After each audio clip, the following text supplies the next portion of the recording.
Welcome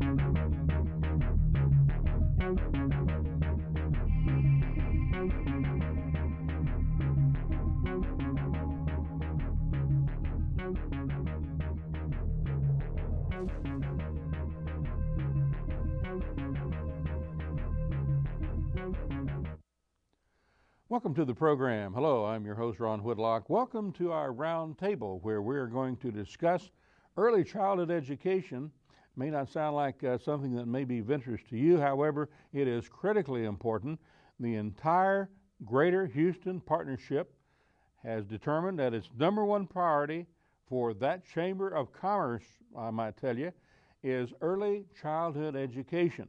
They're going to Austin. They're appealing for state dollars come basically to the border region because they have seen that many children, 3, 4, 5 years of age, are not getting pre-kinder and early childhood dollars, really getting a head start in bilingual, bicultural, second language, English, Spanish. They are ending up in Houston, other metros across the state. They need help, and we have for you to listen to two individuals who are experts in this particular endeavor. They are Patricia Flores-Cantu, Team Project. Welcome to the program. Sponsored by the University of Houston, by the way. Also, maybe I'm sure a member of the Greater Houston Partnership, and an old friend of the program, Martine Peña. Martine, welcome. Thank you. Executive Director of the South Texas Association of Schools. For a brief time, I was in public education, and during that period of time, we were told that 80% of what a child will become has already been established and determined before they reach the first grade. That means that you fellas, you, others, basically from the first grade on, elementary school, middle school, high school, 4 years of college, you're only dealing with 20%. Very important what y'all are here to advocate for. Why is it so critically important that 3, 4, and 5 years age children get kind of a early kickoff, developmentally, physically, emotionally, and educationally? Well, it's a perfect opportunity for children that are 3 and 4 year olds. They want to learn. They're excited about learning. Their brain is expanding every day. Their brains are sponges and expanding every day, and that is what some of the latest brain development research shows. This is the perfect time to really begin to work with these children, to be able to expose them not only to the basic foundation of education, the letters, math concepts, phonological awareness, language building, vocabulary, but also to target them socially as a whole. You know, we're raising, these children are going to be our future adults. If we can teach them to be able to speak and make choices and become independent and be very self-reliant, we're actually raising very successful adults. So it's a very important age group. Martine, Governor Perry speaks very eloquently about the fact that the biggest asset the state of Texas has is its human capital, such as these young people along the border. I would agree with that in terms of that it is of utmost importance. It is important. It is an asset. It's good for economic development if we do a better job, particularly at the early childhood level, preparing our children. I think we would have a lot less problems in public schools. Along the way, we'd have a lot less dropouts. We'd have them better prepared for college. We'd have them better prepared for technical education. We'd have them better prepared whatever they choose to do in life after. I think they'd be better prepared if they were to start public education, or not necessarily public education, let's say, at an earlier age. So I completely agree with those comments and with the comment you made about 80%. I have no reason to disagree with that.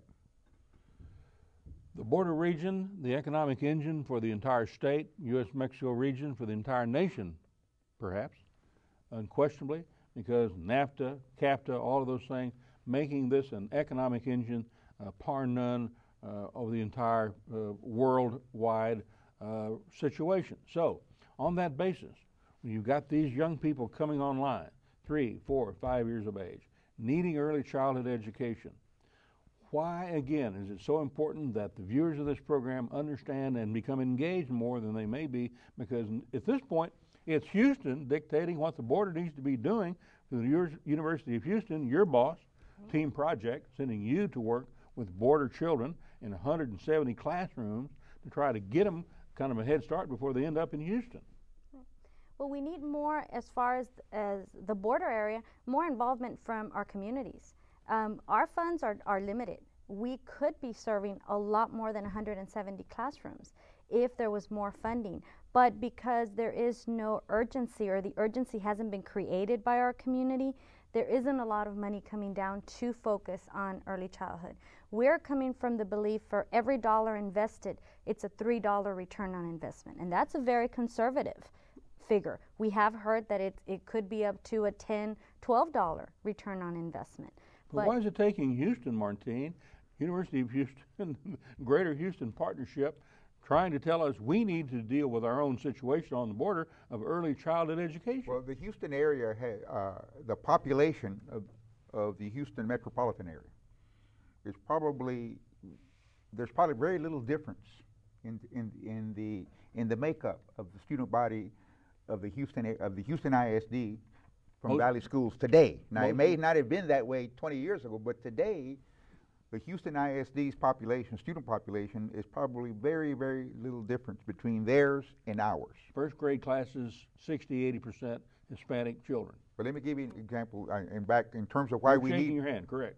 Right. Yeah. Why we need early childhood education, and really why we need to have it full day programs, beginning with 4-year-olds at least, but maybe even 3-year-olds. 85% of the students along the border, 85% that are in public schools today, come from homes that are considered to be economically disadvantaged. 85%. 40% of the kids that are enrolled in public schools today along the border are considered to be limited English proficient. On the first one, economically disadvantaged, the earlier we get those kids, the better we're going to be. The better they're going to be prepared to succeed when they get to first grade, second grade, and on up the line. On the kids that are limited English proficient, they're learning a second language.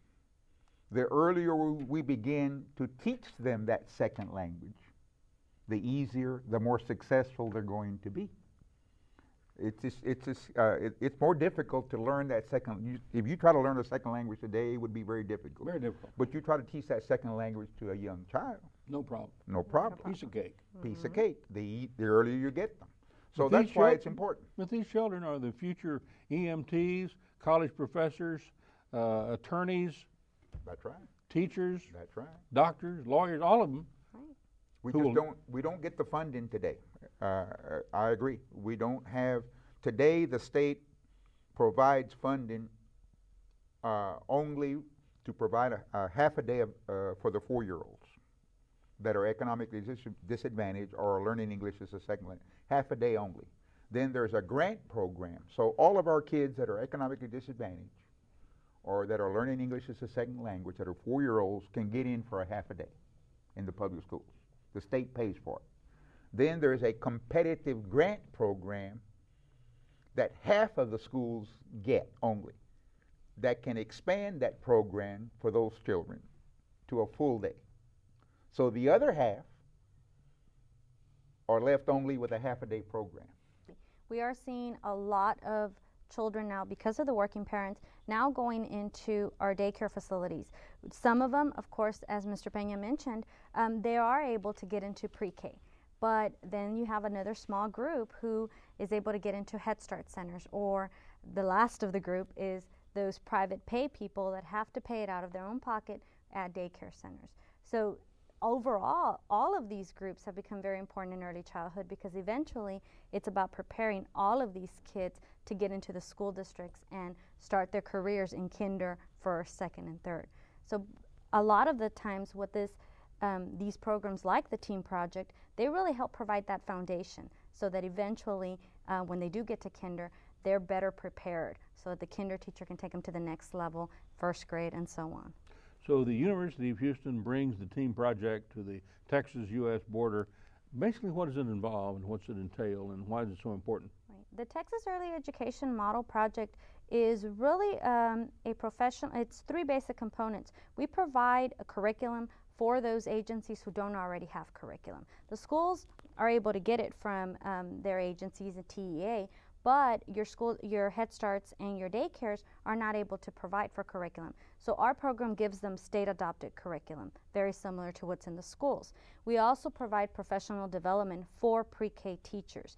In the past, there's not a lot of pre-K professional development. It's a lot of watered-down kinder. So there's kinder professional development, and pre-K teachers are just thrown in the mix without it being specifically for them. So we provide professional development. Our teachers come to 20 sessions where we talk very specifics about letter knowledge, phonological awareness, all of the strategies and components that teachers need to be using and teaching for the kids. And then finally, our last component is mentoring. We've got a staff of mentors that go out there and hands-on work with the teachers. So they will model the strategies we want them to implement. They will work with the teachers, support them, be the friend, the coach, the support that they need, not only for the children, but also within their administration, within other pre-K teachers, and really starting to create a network system of early childhood educators. Critically important, Martine? Absolutely. If you talk to any public school superintendent or principal, they can tell you what they've seen already. If students have been in a full day 3-year-old program or a full day 4-year-old program and then a 5-year-old program, and when they get to first grade, the difference that they see in those students and those that don't go through that. You can talk to any educator that works with first graders and they can tell you they can see the difference right away. It's critically important that we not only have the program, but that we do it the right way through her program, that our teachers go through training and so forth, so that our kids can get not a watered down first grade or not watered down kindergarten, but they get a good early childhood education program. Well, that brain is like a sponge, and it's just eager, and it's learning, and it wants to learn, and it hasn't been told not to learn. It hadn't had all those beat downs that happens when they get out of the real world. I don't think we would be where we're at today in terms of the progress that we're making first grade on up if it hadn't been for what we're doing in the early years. And we just think about what it would be like more if we could get all of these kids in a full day program beginning with when they're 3-year-olds, which we don't. But at this point in time, only half the school districts along the border get these dollars, and then it's only for half a day. For the 4-year-olds, yes, that is correct. And so Senator Zaffirini has been working with you in the past, in the last legislative session in particular, try to help you get more for the 3-year-olds and working into your area and the 4- and 5-year-olds. Right. That is correct. I would say, she's championed that for quite a few years now. So let's talk about the bill that was touted and carried by Senator Zaffirini and how that worked, how maybe it failed in some way, who supported, who did not. Patricia. It was under Senate Bill 50. That was what Senator Zaffirini was supporting. It was actually expansion of the TEAM project. Like you mentioned, we're at 170 classrooms, 35 projects across Texas. This would have allowed us. Also is in Laredo and El Paso. Right, all the border Laredo, El Paso. We do have a McAllen project, La Sara project as well. It would have allowed us to expand to a lot more classrooms. Unfortunately, big dollars? A lot bigger, 2 to 3 times as much dollars as we have so far. So it would have allowed us to expand at least almost double in size if you just spread the money out to the communities that already exist. So Martine, we're expecting that. if when a child hits first grade, 80% of what they already are. Look like the more dollars you put into the 3-year-olds and 4-year-olds and 5-year-olds, just like the University of Houston obviously understands, and the Greater Houston Partnership, when they're indicating early childhood ed is the #1 priority for this group of chambers of commerce, that means there's something going on. I like to put it this way. There's a lot of publicity and money and emphasis being put on high schools today, being put on dropouts, being put on college readiness. And it's all very, very important, very needy.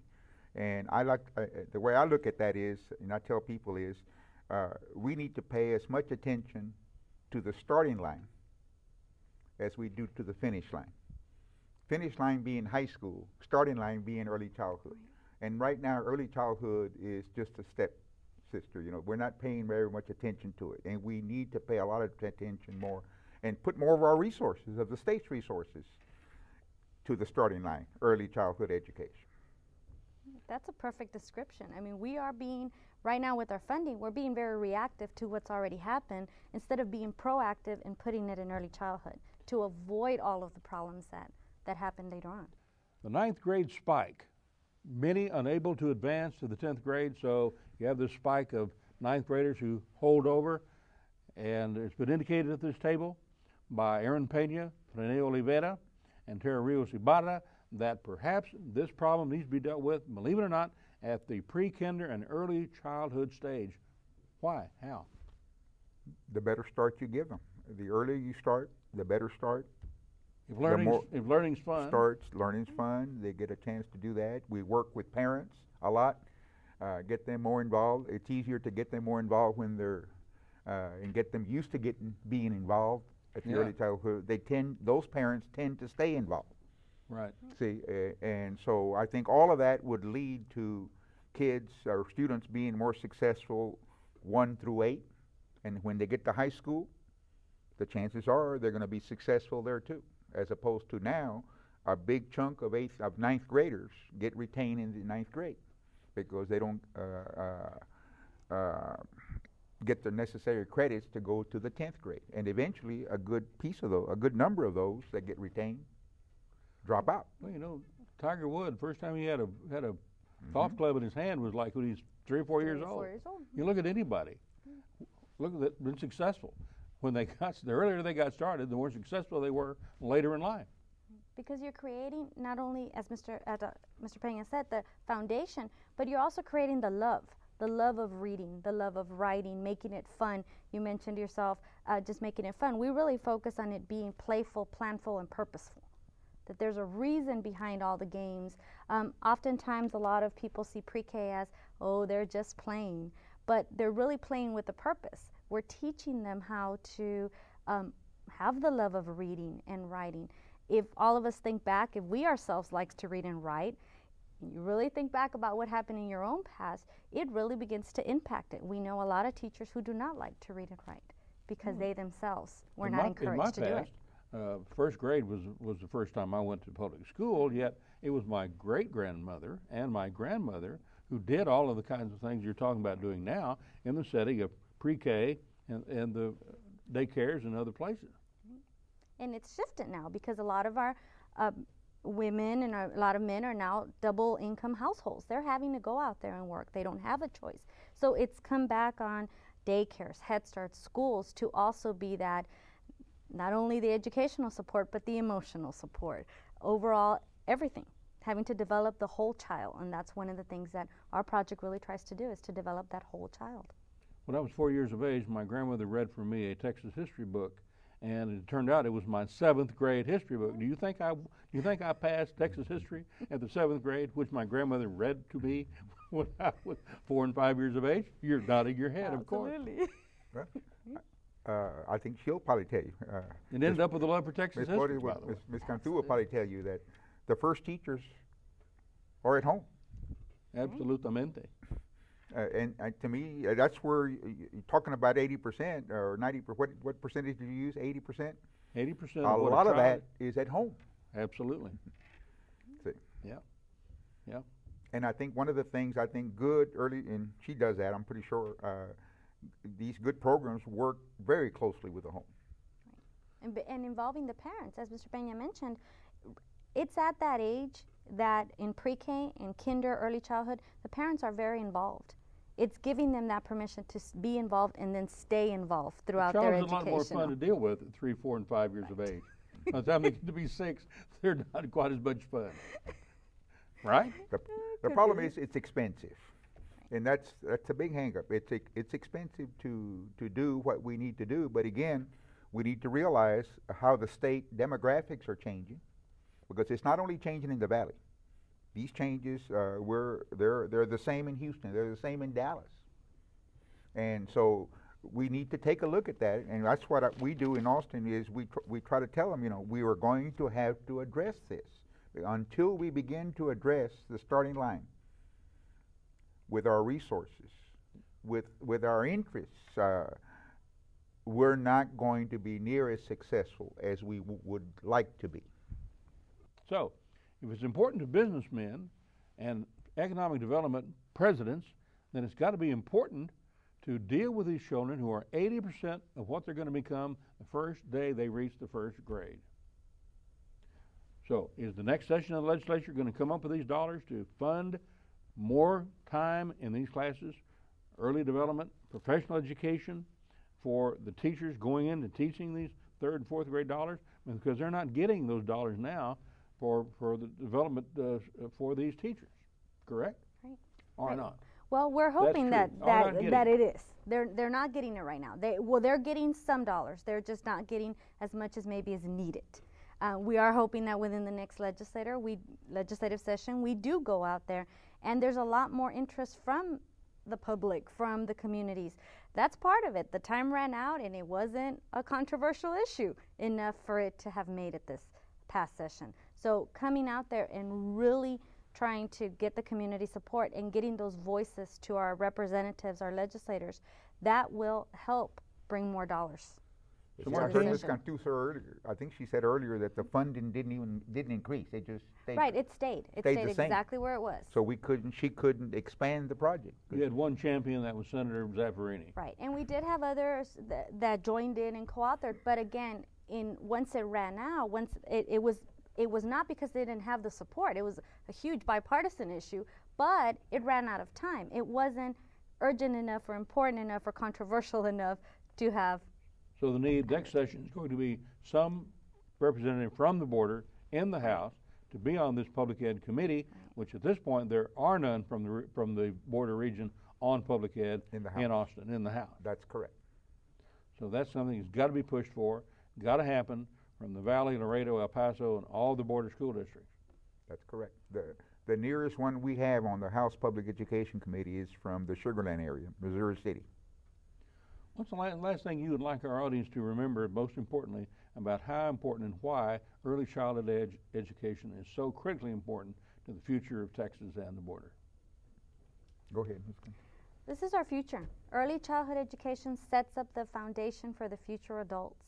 We want to make sure, not only as a community, but parents, you want to make sure that your children are in a good early childhood program.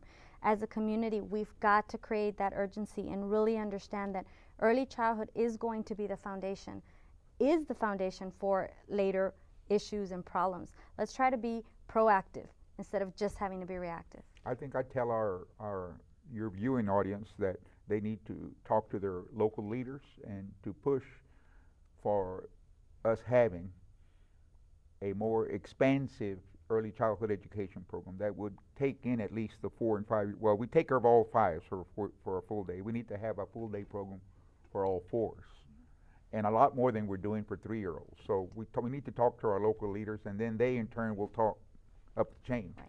And with we'll that in mind, thank you, Patricia. Thank you, Martine. Thank you for joining us. Till next time, adios.